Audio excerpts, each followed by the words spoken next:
Good morning मेरे प्यारे साथियों।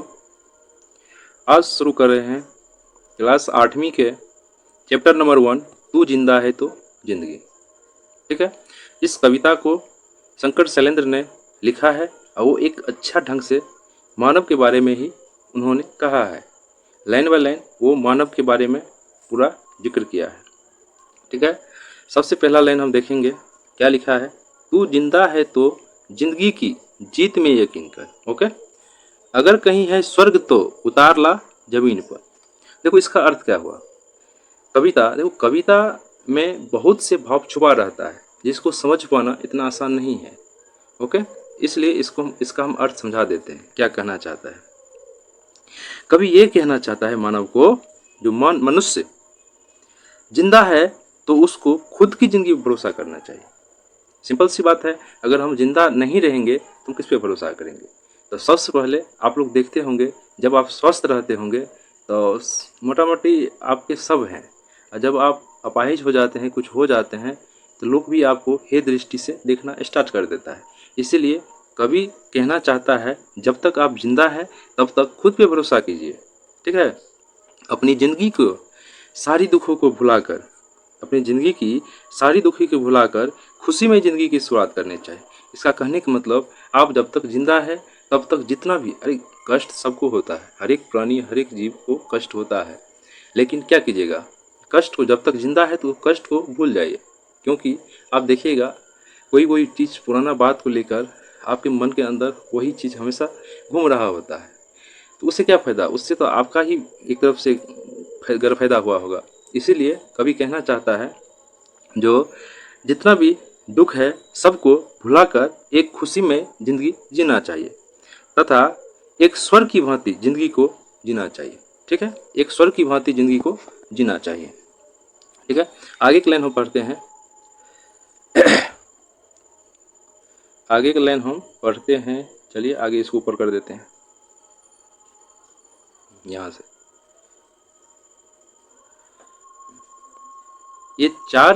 ये गम के और 4 दिन, ये गम के और 4 दिन,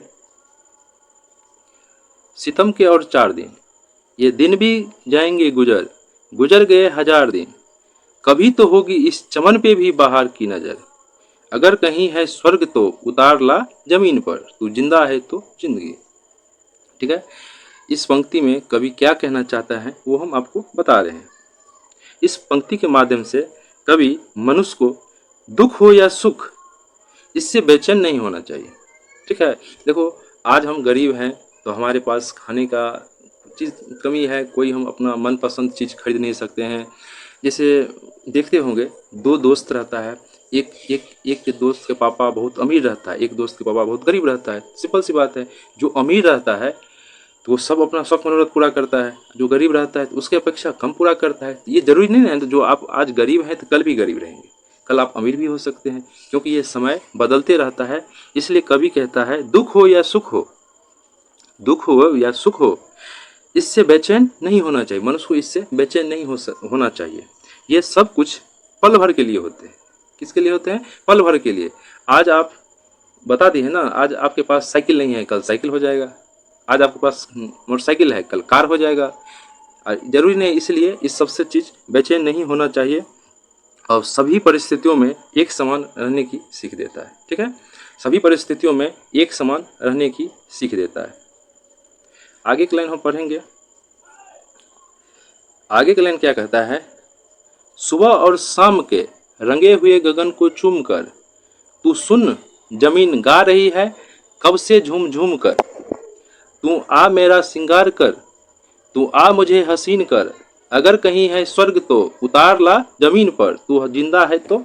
देखिए ये जो पंक्ति है, इस पंक्ति में कवि क्या कहना चाहते हैं।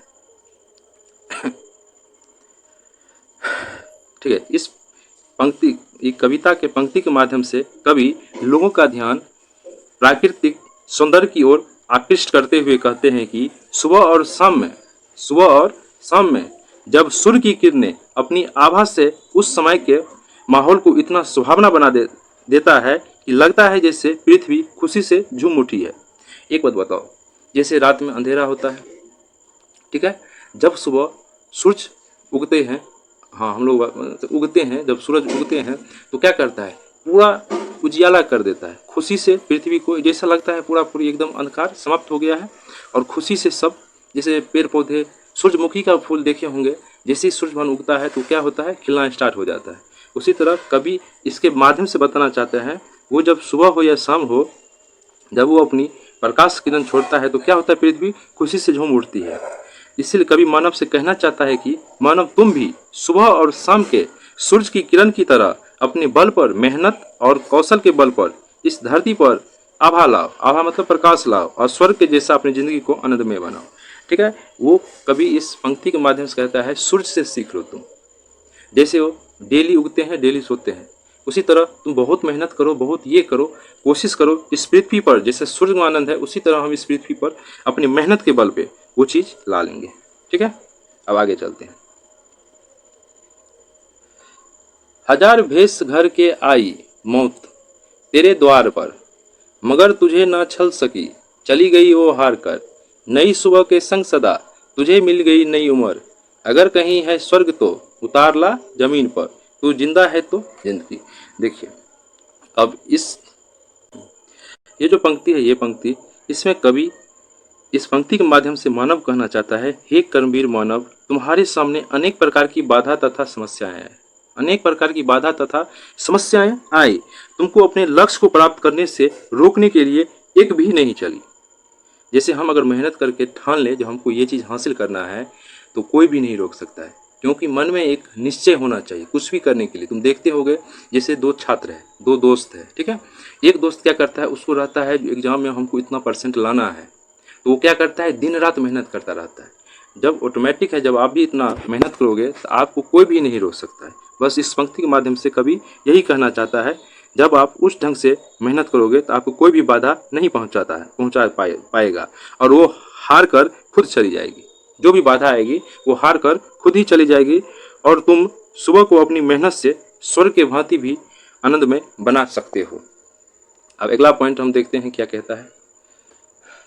हमारे कारवां को मंजिलों का इंतजार है, ये आंधियों ये बिजलियों की पीठ पर सवार है, तू आ कदम मिला के चल, चलेंगे एक साथ हम, अगर कहीं है स्वर्ग तो उतार ला जमीन पर, तू जिंदा है तो।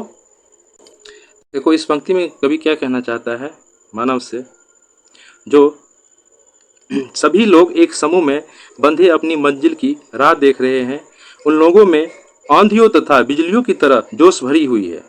वे सभी लोग अपनी कौशल से धरती पर भूचाल ला देंगे तथा इस धरती को स्वर्ग के जैसा बनाकर यहाँ निवास करेंगे। सिंपल सी बात है, अगर आप वो निश्चय कर लोगे तो हम ये इसी पृथ्वी धरती को स्वर्ग बना दें तो बिल्कुल हो सकता है। आप उस ढंग से अपने कर्म पे अडिग रहिए और बहुत मेहनत कीजिए, जिससे क्या होगा, ऑटोमेटिक है सफलता आप ला सकते हैं, और वो जो स्वर्ग में जो आनंद है वो आप पृथ्वी पे। जैसे सिंपल से आप सोचिए, एक मजदूर का लड़का है गरीब परिवार में, वो क्या किया, मेहनत करके IAS IPS कुछ एग्जाम क्लियर कर लिया, ठीक है, तो ऑटोमेटिक है जो पहले इतना दिक्कत से काट रहा था अब उसके साथ दिक्कत होगा, अब उसके पास बंगला मकान गाड़ी बहुत चीज़ हो जाएगा। तो वही एक तरफ से स्वर्ग क्या है, वही सुख में जीवन है स्वर्ग। बस कभी भी यही कहना चाहता है। अब आगे चलते हैं, आगे कहना चाहते हैं, जमी के पेट में पली अंगन पले है जल जले, टिके ना टिक सकेंगे भूख, रोग के स्वराज्य मुसीबतों के सर कुचल, चलेंगे एक साथ हम, अगर कहीं है स्वर्ग तो उतार ला जमी पर, तू जिंदा है तो जिंदगी। इस लाइन के माध्यम से कवि ये कहना चाह रहे हैं कि पृथ्वी के गर्भ में आग है, मतलब पृथ्वी के गर्भ में क्या है, आग है। जब ये भूकंप की रूप लेती है तो किसी की कुछ भी नहीं सुनती, ठीक है, वो तो हम भी पहचानते हैं। जब कहीं कहीं जापान में एक बार भूकंप आ गया था, पूरा तबाही मचा। अरे जापान की, हम लोगों के यहाँ बिहार में भी जब कभी भूकंप आता है तो क्या बचता है कुछ, जिधर अगर उतना तेजी से भूकंप आ गया तो तबाही का मंजर बना देता है। इसलिए कवि कहता है, जब ये भूकंप की रूप लेती है तो किसी की भी नहीं सुनती। ठीक उसी प्रकार कर्मवीर मानव के गर्भ में भी अपनी मंजिल को पाने के लिए आग रहती है। और जैसे पृथ्वी के अंदर आग रहती है, उसी तरह कर्मवीर मानव के अंदर भी आग रहती है। अगर वो निश्चय कर ले हमको ये चीज़ पाना है तो उसको कोई भी नहीं रोक सकता है, लेकिन निश्चय अडिग रहना चाहिए। जब वो पाने के लिए ठान लेते हैं तो अनेक प्रकार की मुसीबत से संघर्ष करते हुए अपनी मंजिल को पाकर ही दम लेते हैं। कवि देशवासियों को अपने पराक्रम से देश को स्वर्ग जैसा सुंदर, शांत तथा सुखमय बनाने के लिए कहते हैं। कवि कहते हैं सभी को, जो आप कर्मवीर बनिए, कर्मवीर की तरह निश्चय कर लिए, ठान लीजिए, जो हमको इस पृथ्वी पर स्वर्ग जैसा सुंदर, शांत तथा सुखमय बनाने के लिए सभी से आग्रह कर रहे हैं कवि, जो इस पृथ्वी को ही आप लोग स्वर्ग बना दीजिए। आगे का लाइन देखते हैं। बुरी है आग पेट की, बुरे हैं दिल के दाग, ये ना दब सकेंगे, एक दिन बनेंगे इकबाल, ये गिरेंगे जुल्म के महल, बनेंगे फिर नवीन घर, अगर कहीं है स्वर्ग तो उतार ला जमीन पर, तू जिंदा है तो जिंदगी। इस पंक्ति के माध्यम से कवि ये कहना चाहते हैं कि पेट की आग बुरी होती है, बिल्कुल बुरी होती है, तथा छल कपट अथवा धोखाधड़ी बुरी होती है, बिल्कुल बुरी होती है। हम चाह रहे हैं ना, जो किसी से छल करके कुछ खा लेंगे, लेकिन नहीं, इसका परिणाम बहुत बुरा होता है। ठीक है, इसीलिए जीवन में कभी ना चोरी करे, ना कभी किसी के साथ, गरीब के साथ छल करे, ना किसी का रुपया उधार ले, कुछ भी नहीं करना चाहिए, क्योंकि ये चीज़ बहुत बुरी होती है।